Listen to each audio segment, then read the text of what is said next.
Olá, gente! Hoje nós vamos falar sobre uma aula que eu planejei para a semana que vem para os meus alunos do 8º ano. Nós iremos começar aquele assunto que é a formação de palavras.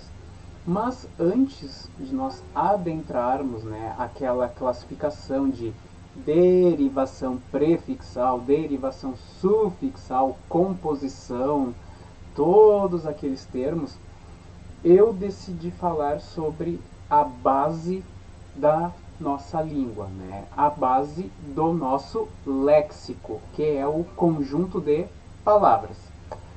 E aí eu vou falar para eles sobre o que é uma língua erudita. Quando vocês ouvem esta palavra, erudito, qual é o primeiro sentido que vem para vocês? Alguém que tem o quê? Um vasto saber, alguém que é muito culto.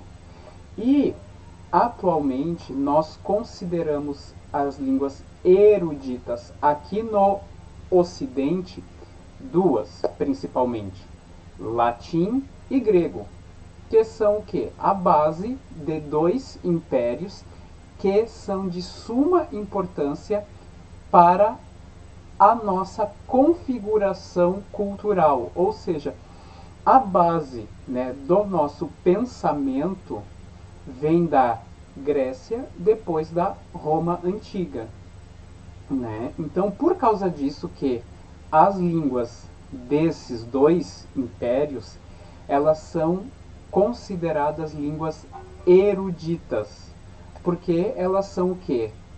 Sabidas por pessoas cultas, por pessoas de vasto saber. Então, eu preparei uma aula, está aqui para vocês verem, que é uma aula sobre essa base cultural da nossa língua, que é o latim e o grego.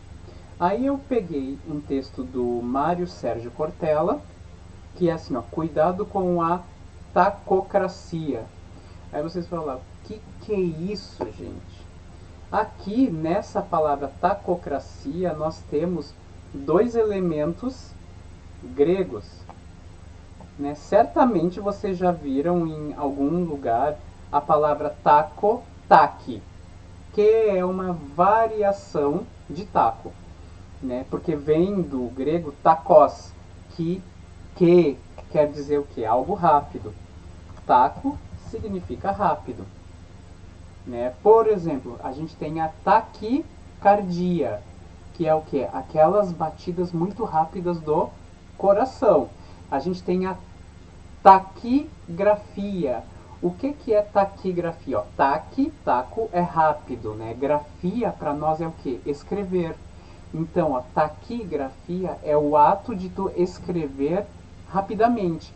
E agora a tacocracia. A gente viu que taco é rápido. E o cracia, nós temos várias palavras que têm essa terminação cracia, não é?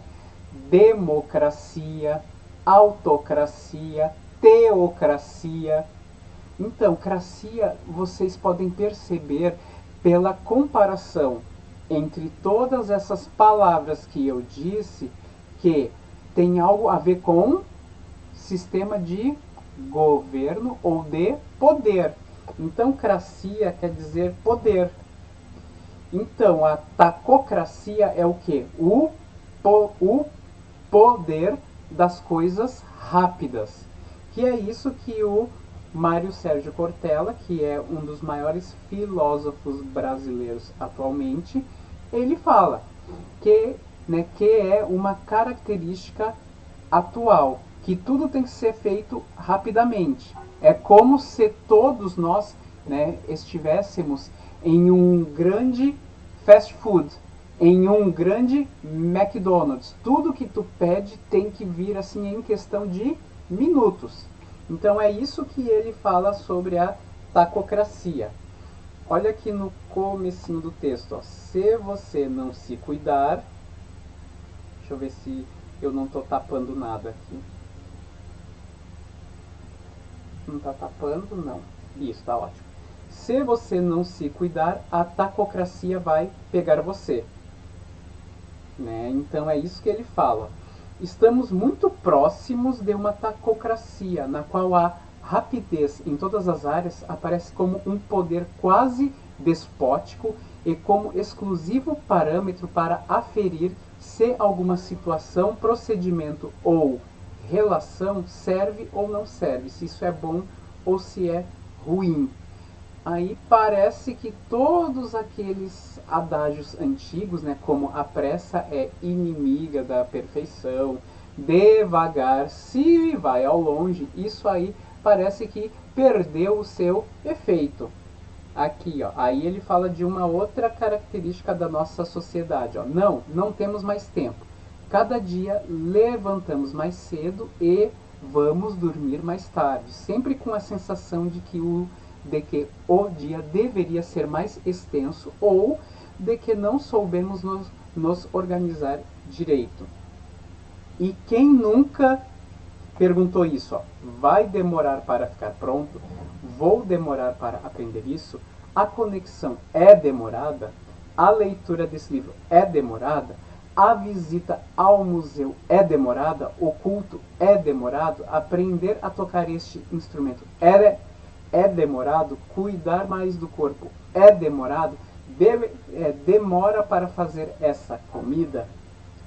Então, tudo isso mostra o quê? Que nós somos vítimas da tacocracia, que é o quê? O poder das coisas rápidas. Então, essa aula vai ter essa primeira parte, que é a interpretação deste texto, né, do Cortella, e aí depois entraremos nessa parte da base das palavras da nossa língua, que a maioria delas vem do latim e uma grande parte vem do grego. Por quê? Porque vocês lembram que o Império Romano ele foi se expandindo até conquistar quase toda a Europa. E quando ele conquistava outras civilizações, Roma, por ser uma civilização mais, digamos, avançada do que a maioria delas, meio que impunha a sua cultura, principalmente a sua língua, que era o latim, que é a mãe da nossa língua, do português. Então, só que quando Roma conquistou a Grécia, aconteceu uma outra coisa. Os gregos já eram uma civilização mais antiga e também mais sólida em termos de conhecimento. Aí Roma não conseguiu impor a sua cultura. Muito pelo contrário, foi a Grécia que impôs a sua cultura aos romanos. Por causa disso que há um certo ditado, né, latino que assim diz, que o conquistado conquistou o conquistador, né? E quando a Grécia passou a ser parte do grande Império Romano, todas as pessoas cultas de Roma começaram a aprender o grego, porque o grego era, lá naquela época, vista como uma língua de cultura. Alguém que era muito culto tinha que saber o grego também, né? Então ali, ó, aí eu falo dessas palavras que vêm do grego também, ó. Democracia, ó, vem de demos, que é povo em grego, e cracia, que é poder. Monarca, ó, mono para nós é o quê? Um. E arca é líder e chefe. Então, monarca é o quê? Aquele que só tem um único líder. Não, teocracia, ó, vem dessa palavra grega aqui, ó, teocratia, que é o quê? Ó? Theos em grego quer dizer Deus. E kratos, poder. Ó, demagogo vem de demo, que é povo, e o agogo, isso aqui é um verbo do grego, que é o verbo conduzir. Então, demagogo, lá na época da Grécia, era o quê?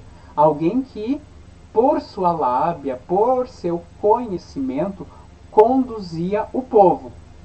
Mas hoje já tem um outro sentido, né? Demagogo é quem? Aquela pessoa que engana o povo, né?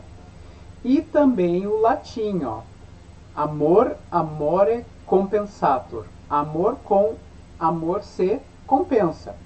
Essa bem clássica, ó, que eu vou grifar aqui, ó. Errare humanum est. Ou seja, errar é humano, ó. Vocês veem que é muito parecido, né? Latim e português é muito parecido. Ó, manus, manum lavat. Mão lava mão. Ou seja, uma mão lava a outra. Dictum ac factum. Dito e feito.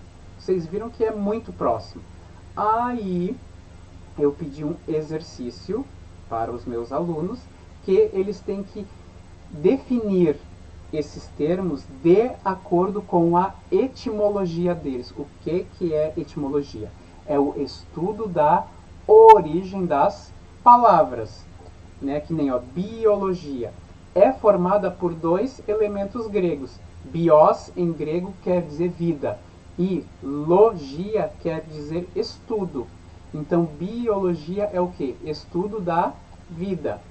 Aí vem uma série de palavras que também vem do grego e vem do latim. Ó. Ortografia. Orto, em grego, quer dizer reto, certo, correto. Grafia é o ato de escrever. Tranquilo? Então, ó, só mais um pouquinho falando assim, ó, daquelas coisas que eu mencionei para vocês, né? Das várias palavras da nossa língua, elas são consideradas termos populares e outras termos eruditos. O que é um termo popular em termos de etimologia? O termo popular, ele é o quê? Aquela palavra latina ou também grega que ela se transformou aos poucos durante séculos, que nem a palavra cabra. Cabra, para nós, foi a transformação do latim capra. Então isso é o que? É um termo popular, por quê? Porque houve alteração de som. O B, né, foi no lugar do P, como era lá no latim.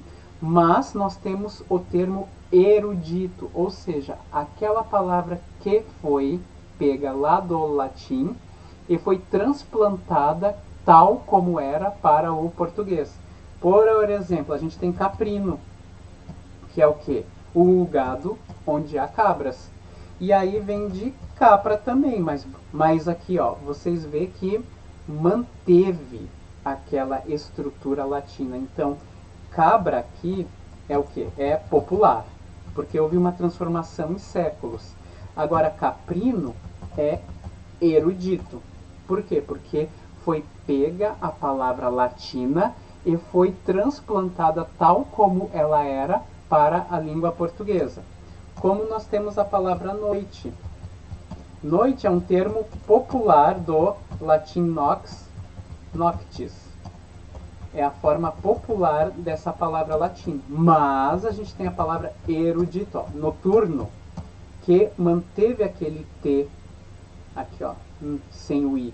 Ó, nox, noctis, nocten, era lá do latim, então vem do noctis, que aqui é o termo erudito, ou seja, o termo culto, o termo, né, fantástico, como era lá no latim, bem bonitinho. Que nem o lobo também. Lobo é a forma popular do latim lupus.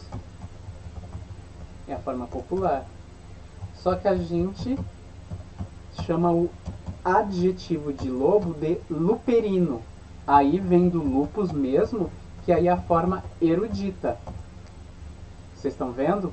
Que muitas vezes nós temos palavras que se relacionam pelo sentido, mas elas têm origem diferente. Diferente entre aspas. Uma foi uma transformação por séculos.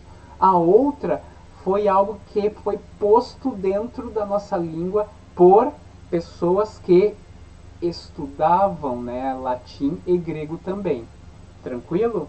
Espero que tenham gostado, gente. Um abração, deixem qualquer dica ou pergunta ali nos comentários.